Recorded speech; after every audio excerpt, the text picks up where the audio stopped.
11 a.m. and 4 p.m. Ely time. It's a beautiful day here in Ely, Minnesota. For those of you that are not here, no, there isn't one cloud in the sky, and it's approximately 78 degrees and no wind. It's a nice warm day. It looks like summer has arrived in Ely, and I have noticed that the city of Ely has got a lot of cars and a lot of families here in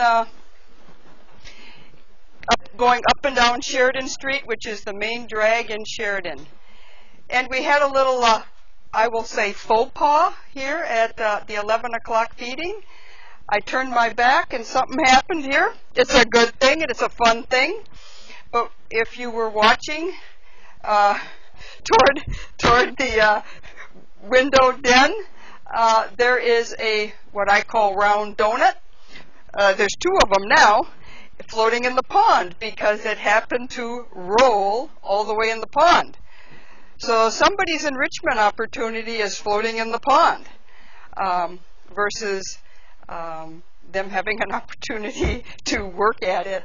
So one of the staff members, I think, has just gone inside and maybe is going to get another enrichment opportunity. But that's what happens. If you were here, you can see he's got just a very, very nice shiny coat. And he's exploring a tube. It's basically really what it is. It's a PVC pipe with holes in it. And why is he working so hard to get in it? Well, it's because it has red grapes. And red grapes is a favorite of some of the bears here at the Bear Center. And he's working real hard at trying to figure out how am I going to get those grapes out of those holes. Now we have one of our staff members that just walked into the enclosure, and you say, well, boy, that's not very safe. Better be careful there. Well, this particular staff member has been here since 2007, and if you notice, there are a number of us out here watching everything that goes on. And Ted, he's like, okay, that's okay. Life is good. She's not going to bother me, and furthermore, I have a tube. So, staff member is going to try to work at getting the other enrichment opportunity outside of the pond, because that really was intended for our 18-year-old female, Honey. Hope she doesn't fall in the pond. This could be a great enrichment opportunity for one of our staff members. It wasn't a planned event, but you never know what's going to happen with bear enrichment. These bears are not trained to come down here. They come down there because they want to. They come down here because there's food, and also to give you an opportunity to see what bears do in the wild. Here at the North American Bear Center, this enclosure here is 2.5 acres. The bears are free to roam as they wish. So you think, well, how do you control a bear? Well, you don't necessarily.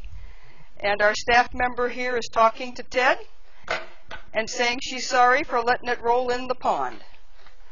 And Ted's saying, well, okay, has that got something in it? Maybe I'll figure that out. Yeah, I'll switch with you.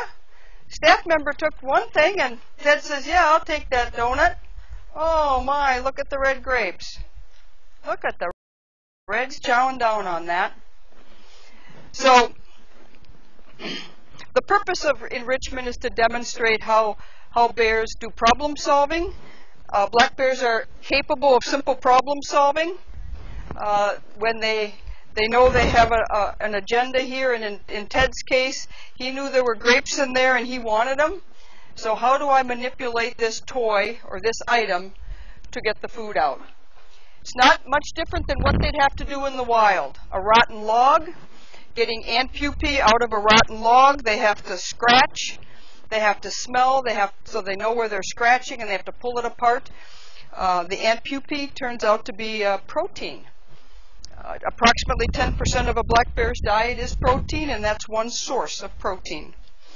Otherwise, black bears are known to be omnivores, so they're not big meat eaters. A lot of people say, well, do you give them a lot of fish? Well, the answer is really no, we don't.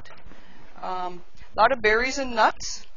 This morning they've all had breakfast, and everybody wants to know, well, what's breakfast? Well, this morning they all had a raw egg in the shell. They had romaine lettuce, carrot, and a few peanuts. And now they're getting some of their favorite red grapes. Now Ted's wondering what's next. Well, Ted, I don't know. What's next? Do we have a question up there from the deck at all? Anybody? We've got a lot of kids here today. Glad to have you here. The North American Bear Center is open today, 9 to 7, and every day this summer from 9 to 7. And the one neat thing about your admissions price is that it'll allow you to come and go as many times today as you would like. That means if you'd like to experience some other things in the Ely area, whether that's a late breakfast, lunch, or just cruising around doing some other things, or actually visiting the International Wolf Center, which is at the other side of town. They're a great operation over there, and you can see wolves. You can do that and come on back in the afternoon. We'll have a different bear out at 4 o'clock. We'll have a different bear out. Should be Lucky. He was kind of late for the party yesterday, but that's Lucky. He's our 7-year-old, and that's just Lucky. He's kind of like a teenager and does what he wants.